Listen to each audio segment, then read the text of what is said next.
tuwing tanang lala sa papawid. Panginoon ay purihin, ngalan niya ay dakilain. Panginoon ay purihin, ngalan niya ay dakilain. Ngalan niya ay dakilain. Sa ngalan ng Ama at ng Anak at ng Espiritu Santo, Amen. sumainyo ang Panginoon. At sumaiyo rin. Mga kapatid, sa sandaling katahimikan, ating isipin at pagsisihan ang ating nagawang kasalanan at ihingi ng tawad ang mga ito upang tayo'y maging marapat gumanap sa banal na pagdiriwang.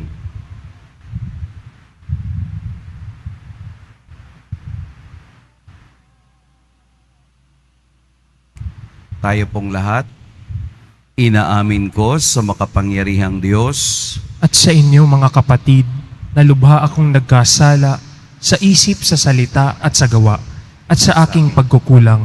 Kaya isinasamo ko sa mahal na Birheng Maria, sa lahat ng mga anghel at mga banal, at sa inyo mga kapatid, na ako'y ipanalangin sa Panginoong ating Diyos. Kaawaan tayo ng makapangyarihang Diyos, patawarin tayo sa ating mga kasalanan, at patnubayan tayo sa buhay na walang hanggan. Amen. Panginoon, kaawaan mo kami. Panginoon, kaawaan mo kami. Kristo, kaawaan mo kami. Kristo, kaawaan mo kami. Panginoon, kaawaan mo kami. Panginoon, kaawaan mo kami. Ginugunita natin ngayon si Santa Escolastica Dalaga. Manalangin tayo. Ama naming makapangyarihan, buong galak naming pinararangalan ang alaala ni Santa Escolastica. Ang pagtingin namin sa kaniya bilang huwaran sa katapatan ay magbunga nawa ng aming pagkakaroon ng maasahang pag-ibig sa aming paglilingkod sa iyo, na sa pamumuhay sa walang maliw mong kagalakan, sa pamamagitan ni Hesukristo, kasama ng Espiritu Santo, magpa sa walang hanggan. Amen. Magsiupo muna ang lahat.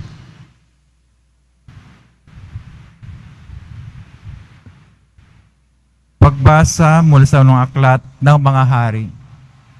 Noong mga araw na iyon, sumaisip ni Jeroboam na kung magpapatuloy ang dating kaugalian ng kanyang mga nasasakupan, malamang na manumbalik ang mga iyon sa angkan ni David.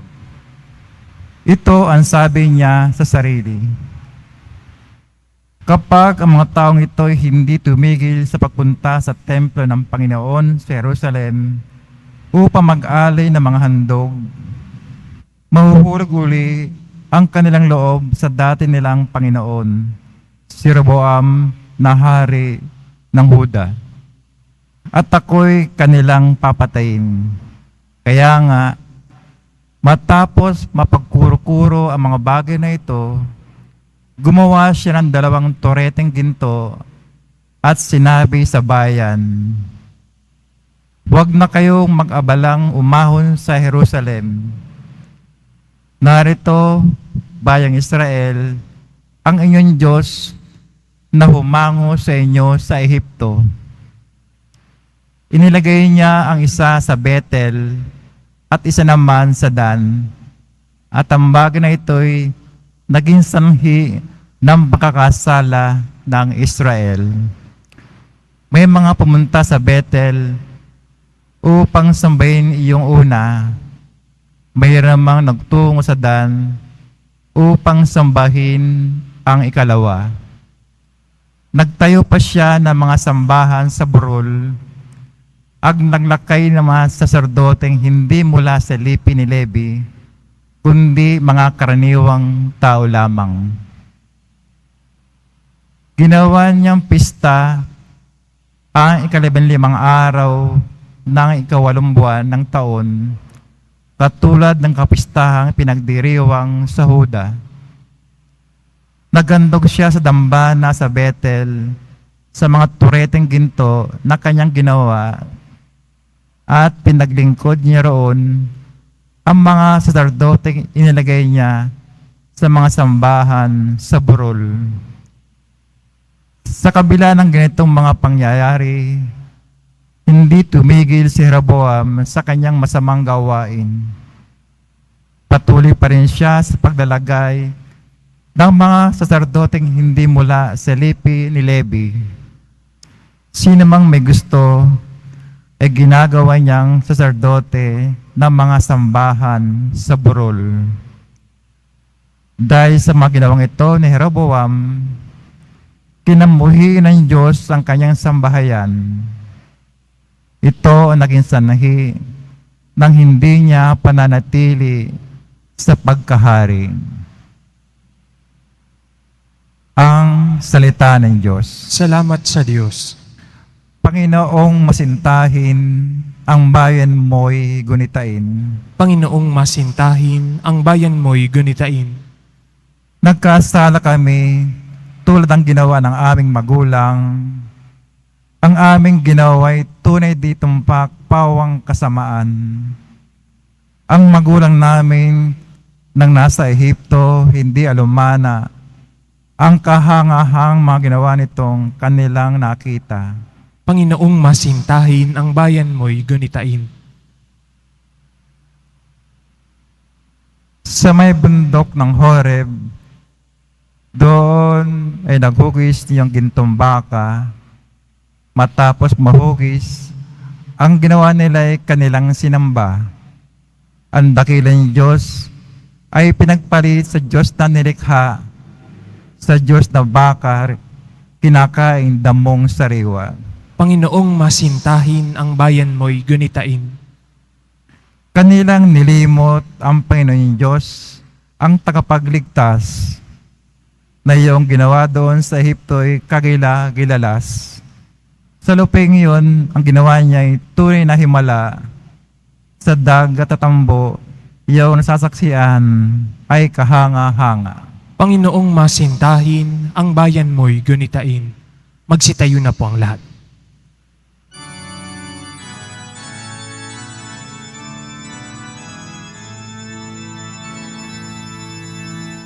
Hallelujah,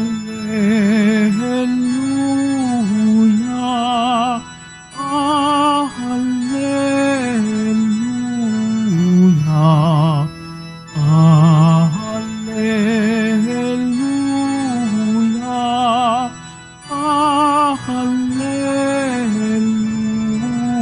hallelujah. Ang tao ay nabubuhay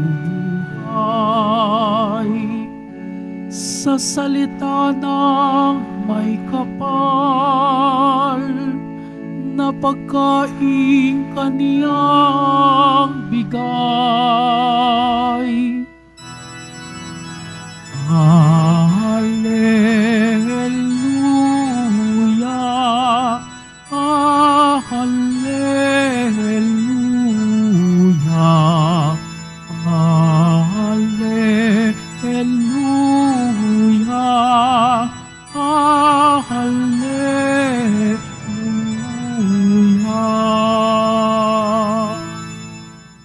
Sumainyo ang Panginoon. At sumaiyo rin. Ang mabuting balita ng Panginoon ayon kay San Marcos. Papuri sa iyo, Panginoon.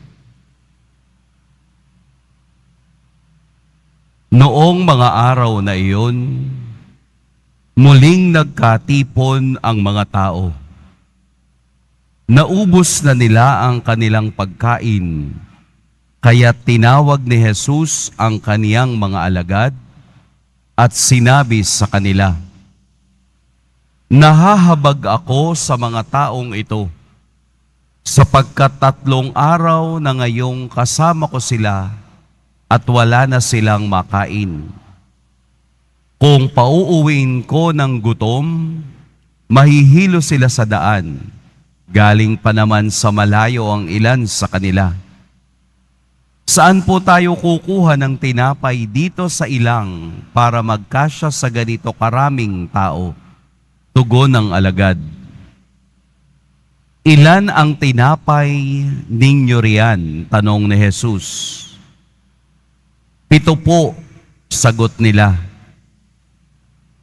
Ang mga tao'y pinaupo ni Jesus sa lupa. Kinuha niya ang 7 tinapay at nagpasalamat sa Diyos. Pinagpira-piraso niya ang mga iyon at ibinigay sa mga alagad upang ipamahagi sa mga tao. Gayon nga ang ginawa ng mga alagad. Mayroon din silang ilang maliliit na isda. Muli siyang nagpasalamat sa Diyos at inuutos niyang ibigay din iyon sa mga tao. Kumain ang lahat at nabusog. At nang tipunin nila ang mga pira-pirasong tinapay na lumabis, nakapuno sila ng 7 bakol na malalaki. At may 4,000 ang kumain. Pinayaon ni Jesus ang mga tao. Saka siya sumakay sa bangka kasama ng kaniyang mga alagad at nagtungo sa lupain ng Dalmanuta. Mga kapatid, ang mabuting balita ng Panginoon. Pinupuri ka namin, Panginoong Hesukristo. Magsiupo munang lahat. Magandang umaga po sa lahat. Napakagandang pagnilayan ang Ebanghelyo. Ang Ebanghelyo ng isang himala kung saan pinakain ni Jesus ang halos 4,000. Itong number na ito ay hindi kasama ang mga babae at mga bata. So marahil times 2 or times 3 ang dami ng mga taong sumusunod sa Kanya. Ang mga taong sumunod sa Kanya, ang sabi ni Jesus, ay 3 araw nang kasama Niya. 3 araw. Medyo matagal na yon sa isang taong hindi handang maglakbay at narinig lamang ang pangalang Jesus. Sila ay sumunod kahit saan siya magpunta. Sapagkat ang presensya ni Jesus, ang presensya ng Diyos, kapag nadarama mo, halos nakakalimutan mo ang lahat. Maaaring ito ang nadama ng mga taong ito, namangha sa kapangyarihan ng gumagawa ng himala sa kanilang harapan. Napapalayas ang masamang espiritu, napapagaling ang mga pipi at bingi, nakapapalakad ang mga pilay, at higit sa lahat, nakabubuhay ng patay.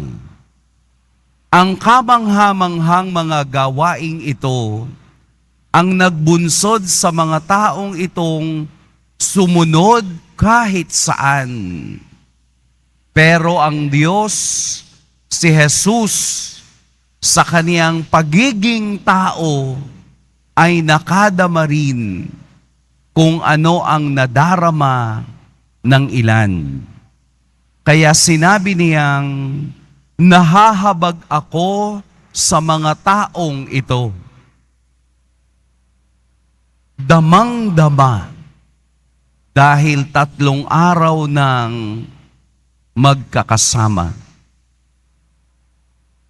Ano po ang ibig sabihin ng number 3? Ang number 3 ay numero ng karurukan or fulfillment. 3 araw mula nang siya ay mamatay, siya'y nabuhay para ipakita ang katubusan sa kasalanan. Anong meron kayo dyan? Ang tanong ni Jesus. 7 tinapay lang po. 7, pagpapakita ng perfection ng Diyos.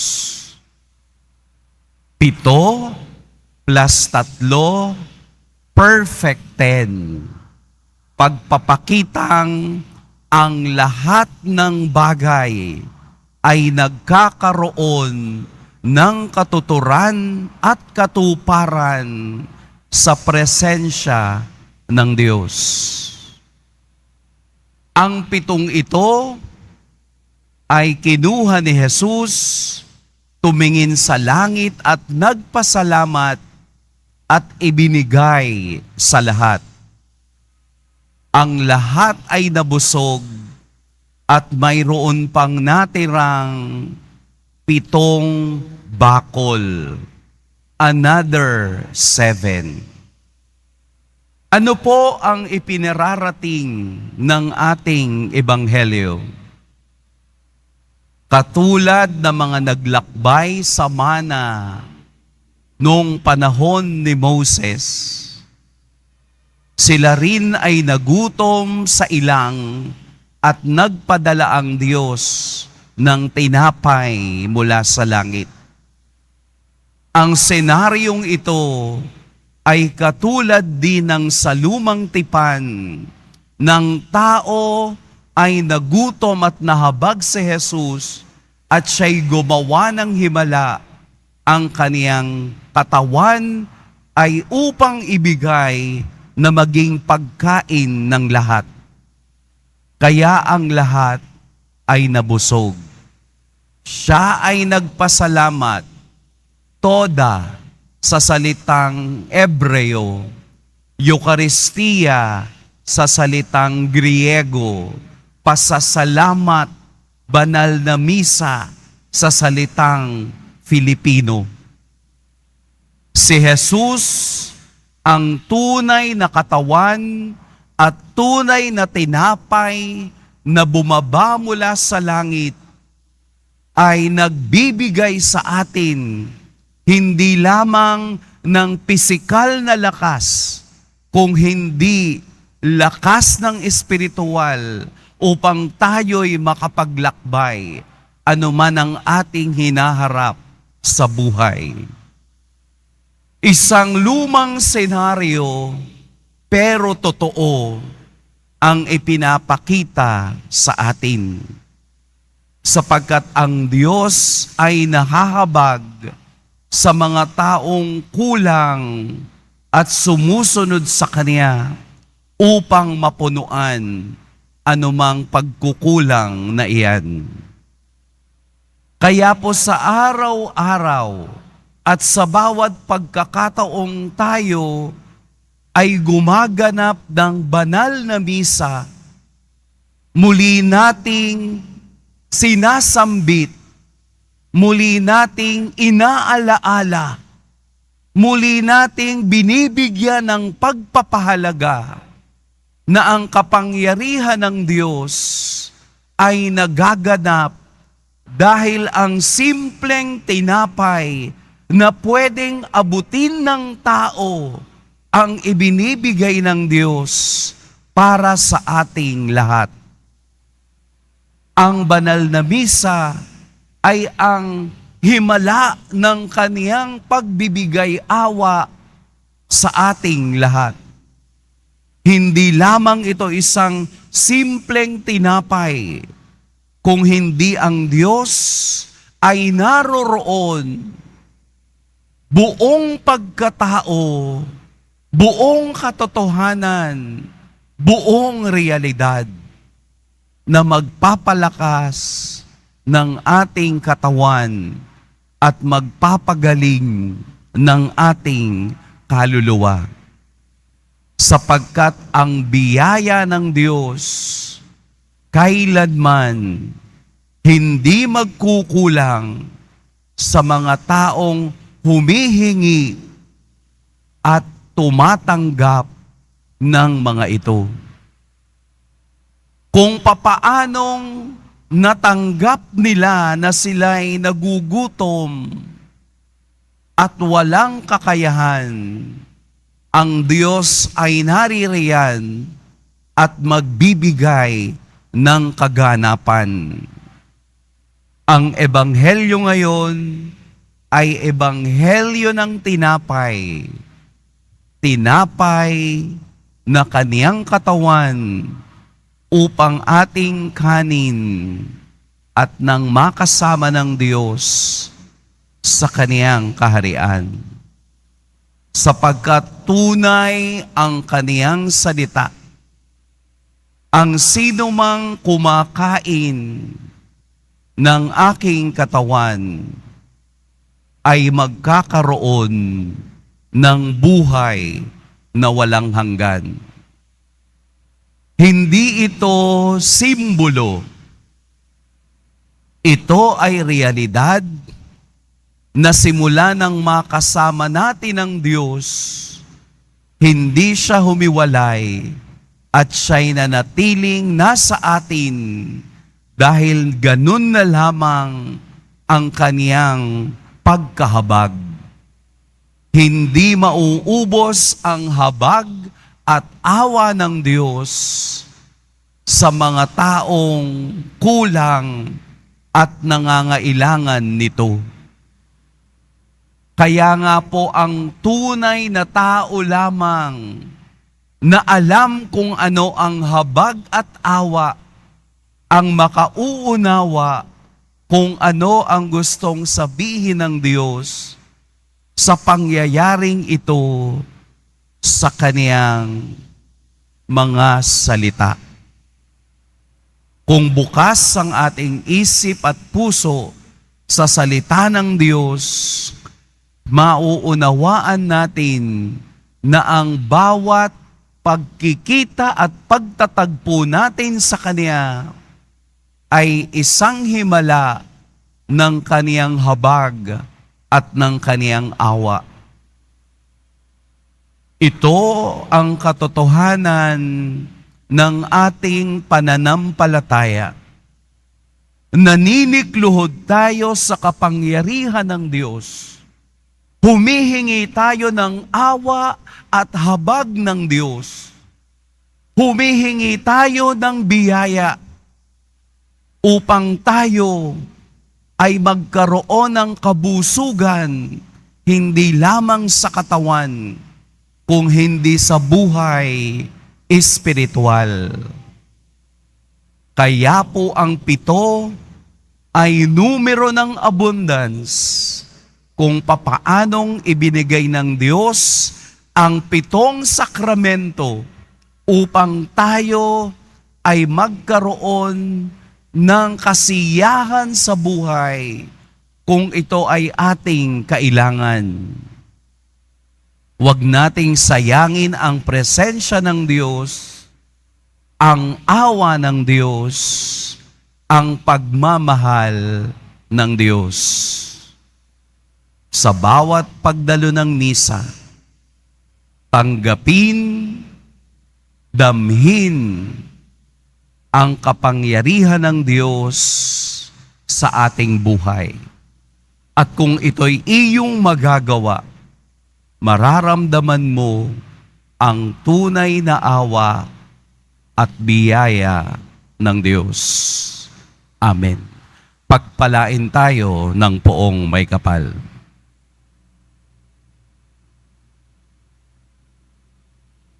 Magsitayo na po ang lahat. Minamahal kong mga kapatid, sa pagpapakain ng 5,000 tao, ipinakita ng ating Panginoon na ang Diyos Sama ang siyang nagbibigay ng lahat ng ating pangangailangan. Panginoon, paapawin mo sa amin ang iyong pagmamahal.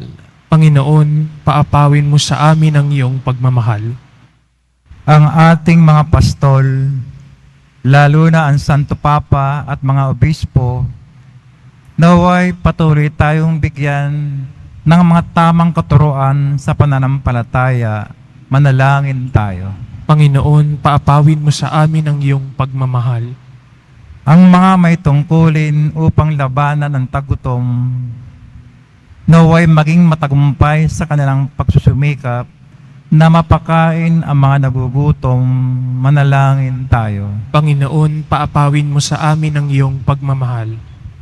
Ang mga nagugutom kay Kristo, naway matagpuan ang iisang Panginoon, iisang pananampalataya, at iisang binyag. Manalangin tayo. Panginoon, paapawin mo sa amin ang iyong pagmamahal. Ang mga may sakit at mga may kapansanan, naway makatagpo ng kalinga, suporta at kasiyahan mula sa kanilang mga pamilya. Manalangin tayo. Panginoon, paapawin mo sa amin ang iyong pagmamahal. Makapangyarihang Ama, binigyan mo kami ng tinapay na buhay mula sa langit upang maging pagkain namin sa aming paglalakbay. Hinihiling namin ito sa pamamagitan ni Kristong aming Panginoon. Amen. Magsiupo muna ang lahat.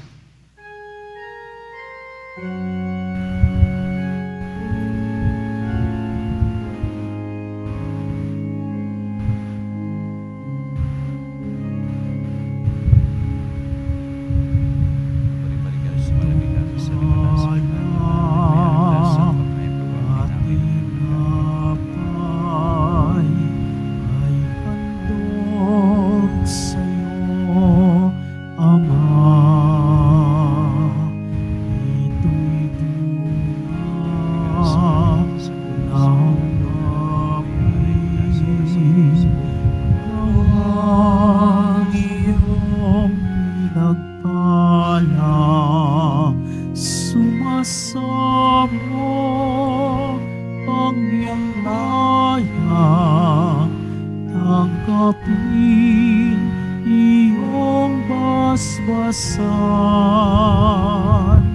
nang sa amin maging tunay na katawan at dugo ng iyong anak. Magsitayo na po ang lahat. Manalangin kayo mga kapatid upang ang paghahain natin ay kalugdan ng Diyos amang makapangyarihan. Tanggapin nawa ng Panginoon itong paghahain sa iyong mga kamay, sa kapurihan niya at karangalan, sa ating kapakinabangan at sa buong sambayanan niyang banal.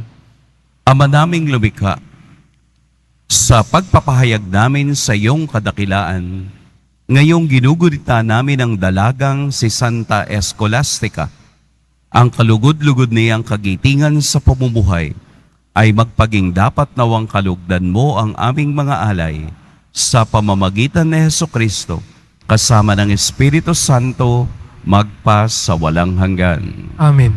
Sumainyo ang Panginoon. At sumaiyo rin. Itaas sa Diyos ang inyong puso at diwa. Itinaas na namin sa Panginoon. Pasalamatan natin ang Panginoong ating Diyos. Marapat na siya ay pasalamatan. Ama naming makapangyarihan, tunay ngang marapat na ikaw ay aming pasalamatan. Ngayoy ikinagagalak namin may mga banal na tao na nagtalaga ng sarili sa anak mong si Hesukristo upang ipamalas nila ang paghahari mo at maakit ang kapwa na manalig sa iyo. Ngayon sa amin ibinibigay ng iyong anak na minamahal ang kabanalang iyong taglay at hangad mong kamtin ng tanan. Ito ang pinanggagalingang amin ngayong nililingon. Dito mo rin nais na kami makarating at humantong. Kaya kaisa na mga anghel na nagsisiawit ng papuri sa iyo, nang walang humpay sa kalangitan, kami nagbubunyi sa iyong kadakilaan. Santo, Santo, Santo, Panginoong Diyos ng mga hukbo, napupuno ang langit at lupa ng kadakilaan mo, o sana sa kaitaasan. Pinagpalang na paririto sa ngalan ng Panginoon, o sana sa kaitaasan. Magsilod po ang lahat. Ama naming banal, ikaw ang bukal ng tanang kabanalan.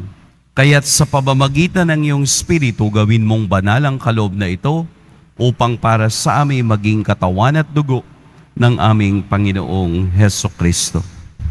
Bago niya pinagtiis ang kusang loob na maging handog, hinawakan niya ang tinapay, pinasalamatan kaniya, pinaghati-hati niya iyon, iniabot sa kaniyang mga alagad at sinabi, "Tanggapin ninyong lahat ito at kanin, ito ang aking katawan na ihahandog para sa inyo."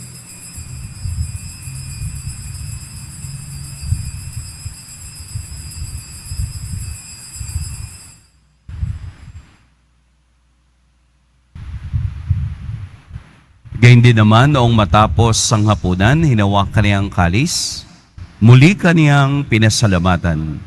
Inabot niya ang kalis sa kaniyang mga alagad at sinabi, "Tanggapin ninyong lahat ito at inumin, ito ang kalis ng aking dugo, ng bago at walang hanggang tipan, ang aking dugo na ibubuhos para sa inyo at para sa lahat, sa ikapagpapatawad ng mga kasalanan.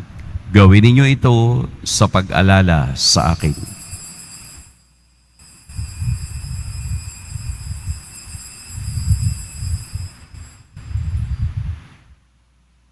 Magsitayo na po ang lahat. Ipagbunyi natin ang misteryo ng pananampalataya. Si Kristo'y namatay, si Kristo'y nabuhay, si Kristo'y babalik sa wakas ng panahon. Ama, ginagawa namin ngayon ang pag-alala sa pagkamatay at muling pagkabuhay ng iyong anak.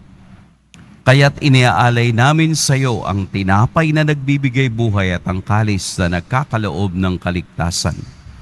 Kami nagpapasalamat dahil kami iyong minarapat na tumayo sa harap mo para maglingkod sa iyo. Isinasamo namin kaming magsasalo-salo sa katawan at dugo ni Kristo ay mabuklod sa pagkakaisa sa pamamagitan ng Espiritu Santo. Ama, lingapin mo ang iyong simbahang laganap sa buong daigdig. Puspusin mo kami sa pag-ibig kay San Francisco na aming Papa at ni Jose na aming Obispo at ng Tanang Kaparian. Alalahanin mo rin ang mga kapatid naming nahimlay nang may pag-asang sila'y muling mabubuhay, gayon din ang lahat ng mga pumanaw. Kaawaan mo sila at patuloyin sa iyong kaliwanagan. Kaawaan mo at pagintapating kaming lahat na makasalo sa iyong buhay na walang wakas.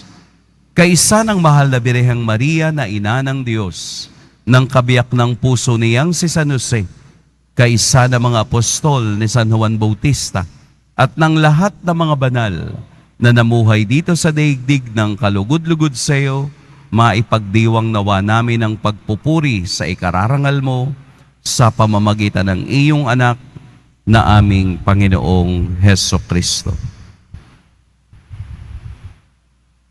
Sa pamamagitan ni Kristo, kasama niya at sa Kanya, ang lahat ng parangal at papuri sa iyo, Diyos, Amang makapangyarihan, kasama ng Espiritu Santo, magpa sa walang hanggan. Amen. Sa tagubilin ng nakagagaling na utos at sa turo ni Jesus na Panginoon natin at Diyos, ipahayag natin ng lakas loob. Ama namin, Sumasalangit ka, sambahin ang ngalan mo, mapasa amin ang kaharian mo, sundin ang loob mo dito sa lupa para ng sa langit. Bigyan mo kami ngayon ng aming kakanin sa araw-araw at patawarin mo kami sa aming mga sala para ng pagpapatawad namin sa nagkakasala sa amin. At huwag mo kaming ipahintulot sa tukso at iadya mo kami sa lahat ng masama. hinihiling namin kami iadya sa lahat ng masama. Pagkalooban ng kapayapaan araw-araw, iligtas sa kasalanan at ilayo sa lahat ng kapahamakan, samantalang aming pinananabikan ang dakilang araw ng pagpapahayag ng tagapagligtas naming si Hesukristo. Sapagkat iyo ang kaharian at ang kapangyarihan at ang kapurihan magpakailanman. Amen. Panginoong Hesukristo, sinabi mo sa iyong mga apostol, kapayapaan ang iniiwan ko sa inyo, ang aking kapayapaan ang ibinibigay ko sa inyo. Tunghayan mo ang aming pananampalataya at huwag ang aming pagkakasala. Pagkalooban mo kami ng kapayapaan at pagkakaisa ayon sa iyong kalooban, kasama ng Espiritu Santo, magpa sa walang hanggan. Amen. Ang kapayapaan ng Panginoon naway laging sumainiyong lahat. At sumaiyo rin. Magbigayan kayo ng kapayapaan sa isa't isa. Peace be with you. Peace be with you. Kordero ng Diyos na nag-aalis ng mga kasalanan ng sanlibutan, maawa ka sa amin. Kordero ng Diyos na nag-aalis ng mga kasalanan ng sanlibutan, maawa ka sa amin. Kordero ng Diyos na nag-aalis ng mga kasalanan ng sanlibutan, ipagkaloob mo sa amin ang kapayapaan. Magsiluhod po ang lahat. Narito si Jesus ang tinapay ng buhay na bumaba mula sa langit. Ito ang kordero ng Diyos. Ito ang nag-aalis sa mga kasalanan ng sanlibutan. Mapapalad ang inaanyayahan sa kaniyang piging. Panginoon, hindi ako karapat-dapat na magpatuloy sa iyo, ngunit sa isang salita mo lamang ay gagaling na ako.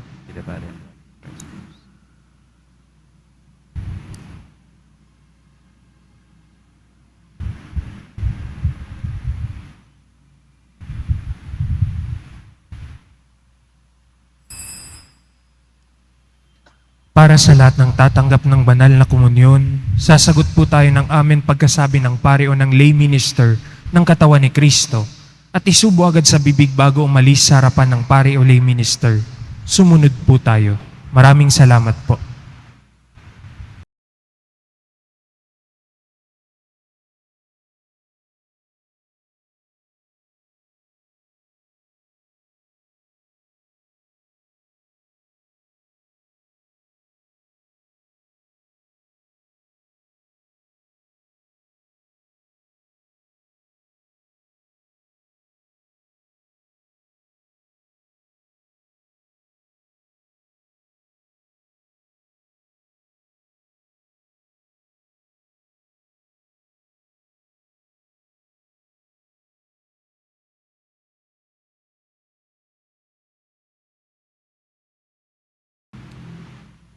Manalangin tayo.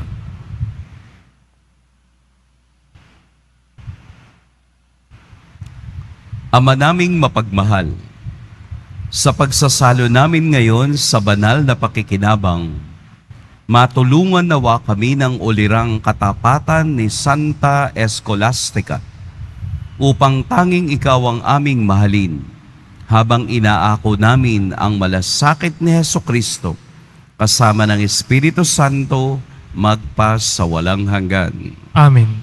Sumainyo ang Panginoon. At sumaiyo rin. Yumuko kayo para sa pagbabasbas. Mahal na poong Jesus Nazareno, inihayag mo sa pamamagitan ng krus ang walang maliw na pag-ibig ng Diyos sa sangkatauhan. Pakinggan mo po ang kahilingan ng iyong angkan na nagsusumamo sa iyo. Makamtanawa nilang iyong katugunan at tanggapin ang kasagutan na may utang na loob na tinatanaw. Basbasan din po ninyo ang mga daladala nilang mga imahen at dasalan. Sa pamamagitan ng bendisyon na ito, naway maalala nila ang mga pangako nila noon sa biniyag na ikaw ang kanilang iibigin at paglilingkuran bilang Panginoon magpas sa walang hanggan. Amen. At pagpalain kayo ng makapangyarihan at mapaghimalang Diyos, ang Ama at Anak at Espiritu Santo. Amen. Tapos na ang ating pagdiriwang, humayo kayong taglayang kapayapaan ng poong Jesus Nazareno. Salamat sa Diyos.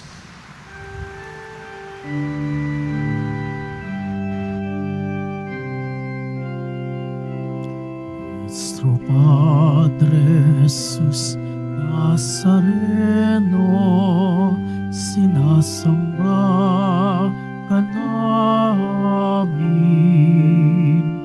pinipintuho ka namin, aral mo ang aming buhay at kaligtasan.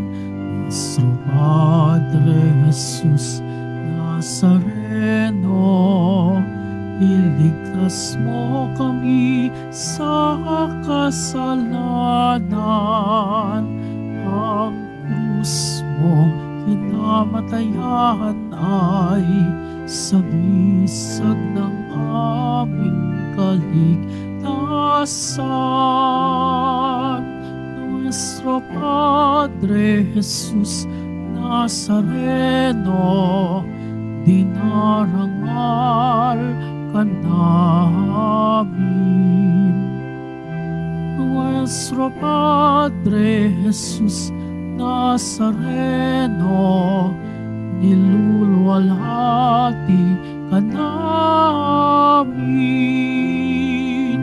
Nuestro Padre Jesus Nazareno, dinarangal ka namin. Nuestro Padre Jesus Nazareno, niluluwalhati ka namin.